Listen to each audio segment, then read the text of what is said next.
Salam sehat, Bapak Ibu Sobat Muda. Menuangkan kisah cerita kepada anak-anak sekolah minggu merupakan wujud luapan rasa kangen kepada anak-anak sekolah minggu, kepada anak-anak SD.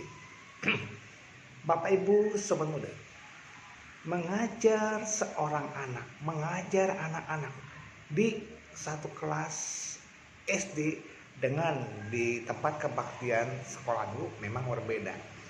Tetapi pada intinya mereka ingin selalu ceria, gembira. Karena apa? Karena itulah anak SD.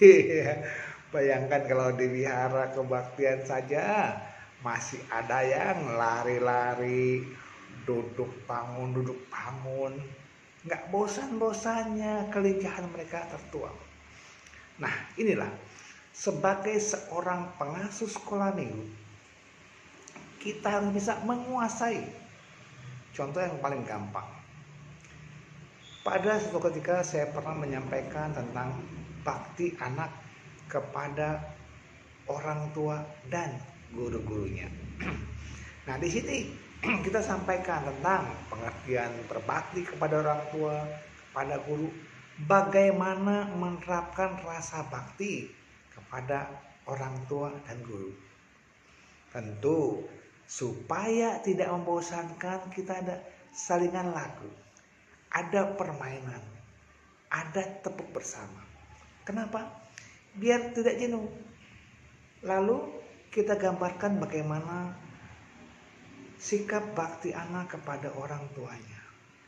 Orang tua yang telah melahirkan, mendidik dan membesarkan mereka. Bagaimana kita bawa ke alam yang membuat mereka hanyut dalam rasa kasih terhadap orang tuanya. Kita bawa cerita ketika mereka dikandung oleh orang tuanya sampai orang tuanya melahirkan. Bapak Ibu saudara yang berbahagia, untuk sementara kita tenggelamkan dalam kisah-kisah yang sedih-sedih dulu ya, supaya mereka hanya tenggelam dalam kisah mereka. Nah, ini ya, ada variasi. Tentu olah tuh kontak mata kita kepada anak-anak, supaya apa? Supaya gak membosankan. Memang lagi cerita anak-anak ada yang lagi lari-larian, lincah begini, kita sedang dulu, ayo yang di sana coba kembali dulu, kita perhatikan. Nah, ini ajak, ayo supaya nggak bosan kita nyanyi bersama. Anak yang baik tiap hari bangun pagi, kita ajak lagi nyanyi bersama. Ayo jangan lupa kita ingatan lagu, warna-warni bendera putih kita, bagai pelangi hiasi angkasa. Ini kita ajak mereka dalam keceriaan.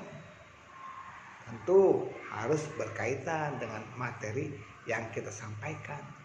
Agar apa? Agar tidak membosankan. Bapak Ibu sobat muda yang berbahagia, mengajar anak sekolah minggu akan berbeda ketika kita mengajarkan materi kepada para pemuda atau orang tua. Kenapa? Level-level pengetahuan, pengenalan terhadap bahasa juga belum banyak. Pilihlah bahasa-bahasa yang mudah, bahasa ibu. Jadi ketika kita pakai ceramah dalam bahasa yang intelek, ya pernah suatu ketika saya waktu mengajarkan membaca Parita Buddha Nusati, aduh, saya dalam hati kok tertawa ya mereka. Kenapa? Kata-kata itu aneh buat mereka. Kita kasih satu kata ketawa, satu kata karena menurut mereka itu asing. Lama-lama akhirnya terbiasa. Inilah kita mengajak mereka untuk mengenal dunia mereka dulu. Lalu Bapak Ibu sobat muda, nggak salah kok ketika anak-anak itu akhirnya mengajak kita duduk bersama. Akhirnya duduk bersama dalam ya sebuah forum, sebuah acara permainan untuk membuat lingkaran. Ayo yang ini ikut. Nah, buat satu kelompok 3 orang. Kamu saling kenal. Karena kalau anak-anak sekolah minggu, adik-adik sekolah minggu sudah saling kenal, itu akan jadi hal yang menyenangkan. Coba kamu dengan temannya, siapa namanya 2 orang itu?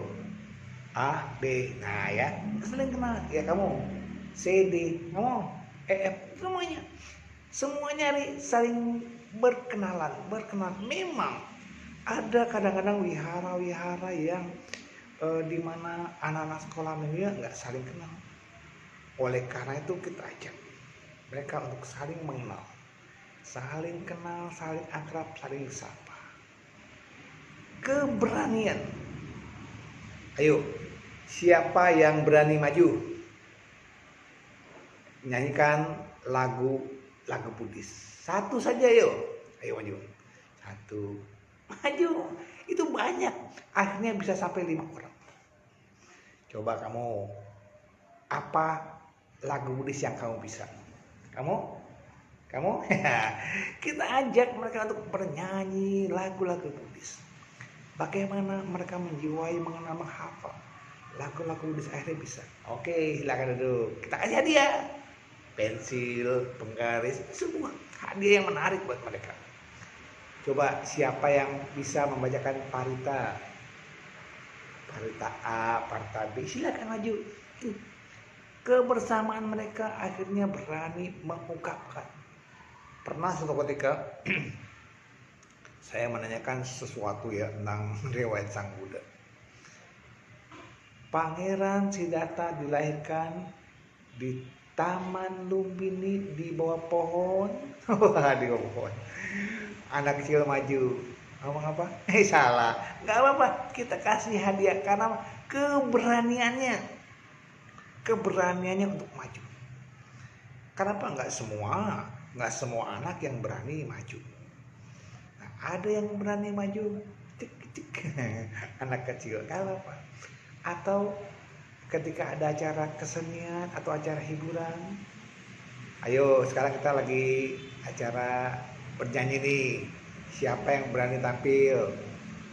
Oh, 1 orang. Bagus ternyata. Anak-anak kita punya suara-suara manis, suara bagus, kita salurkan.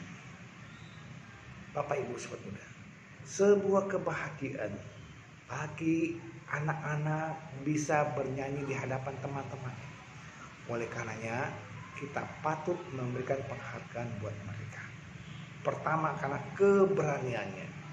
Apalagi ada yang bernyanyi, oh ya, mamanya ikut nyanyi juga, ada tim lagi. Di sini ya, saya pernah suatu ketika dengan kostum badut ya, tampil. Kenapa? Ya karena anak-anak pun butuh hiburan. Mengajarkan dharma, menyampaikan dharma dengan bahasa yang ringan, dengan tampilan yang berbeda, rupanya membuat sesuatu yang interest juga buat mereka. Jadi para pengasuh, bapak-bapak, ibu-ibu, para romo, ketika tampil kepada anak-anak sekolah minggu, kepada para remaja pemuda, tentu dengan gaya yang berbeda. Wah, Pak Edi, saya sudah tinggi jabatannya, nggak mungkin bergaya begitu. Ya, silakan. Namun, kalau kita menyampaikan materi agama Buddha dengan bahasa yang tinggi, nggak nyambung. Apa yang mereka bawa pulang nanti? Bahasa ringan lah.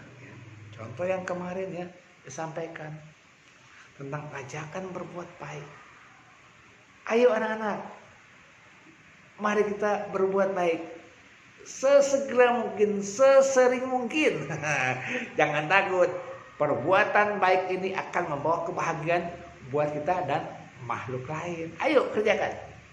Siapa yang mau berbuat baik adalah kita yang awal.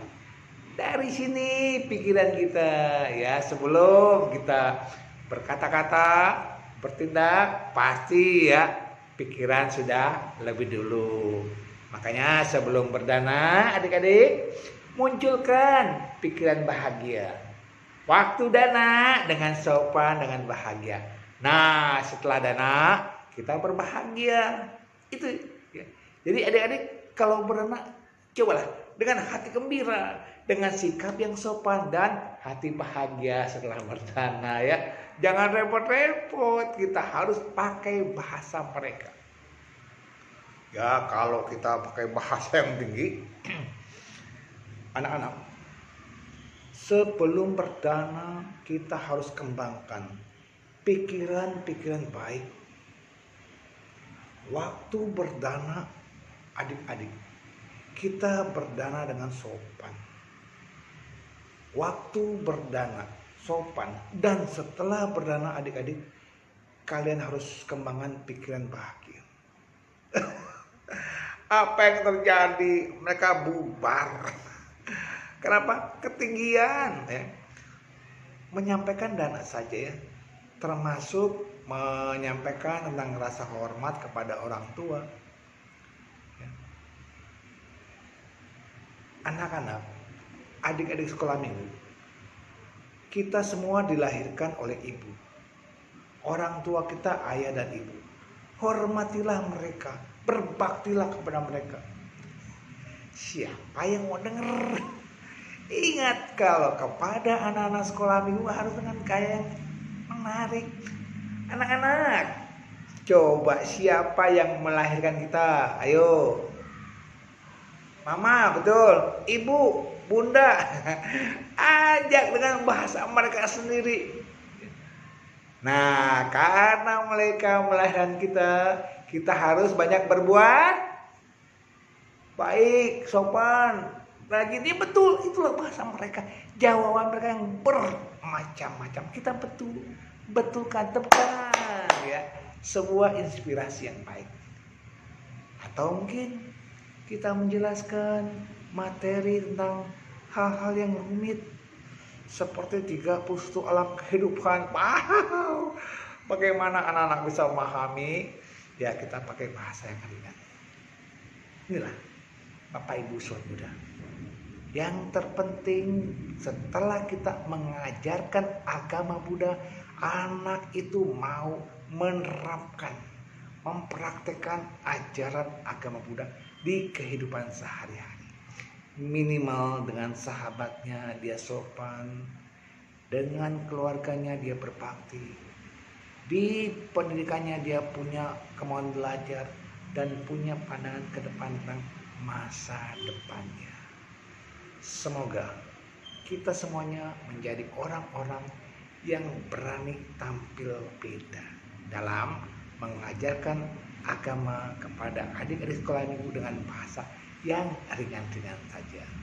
Semoga pada kesempatan kali ini saya bisa memberikan kebahagiaan buat para pemirsa dan juga bisa mengambil hikmah dari bimbingan Dharma yang cuma sebentar saya sampaikan. Terima kasih, salam sehat selalu, Namo Buddhaya.